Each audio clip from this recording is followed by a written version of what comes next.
ഒരാൾ പാപം ചെയ്താൽ അയാൾ അത് ഏറ്റുപറഞ്ഞാൽ ദൈവം ക്ഷമിക്കും. എന്നാൽ പാപത്തിൻ്റെ അനന്തരഫലം അയാൾ മാത്രമല്ല കുടുംബം മുഴുവൻ അനുഭവിക്കേണ്ടി വരും. അതെ, ആദാമും ഹവ്വയും ദൈവകൽപ്പന ലംഘിച്ച് വിലക്കപ്പെട്ട കനി ഭക്ഷിച്ചപ്പോൾ ഏദനിലെ സ്വർഗതുല്യമായ ജീവിതം അവർക്ക് നഷ്ടപ്പെട്ടു.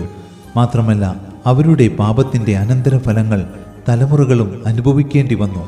ആകയാൽ പ്രിയരെ, ഇന്ന് നമ്മൾ മദ്യപാനം, ദുർനടപ്പ്, പക, പിണക്കം എന്നിങ്ങനെയുള്ള പാപങ്ങൾക്ക് അടിമപ്പെടുകയാണെങ്കിൽ, സൂര്യൻ അസ്തമിക്കുവോളം കോപം വെച്ചുകൊണ്ടിരിക്കുകയാണെങ്കിൽ ഓർക്കുക, അതിൻ്റെ അനന്തരഫലങ്ങൾ നമ്മൾ മാത്രമല്ല നമ്മുടെ തലമുറകളും അനുഭവിക്കേണ്ടി വരും.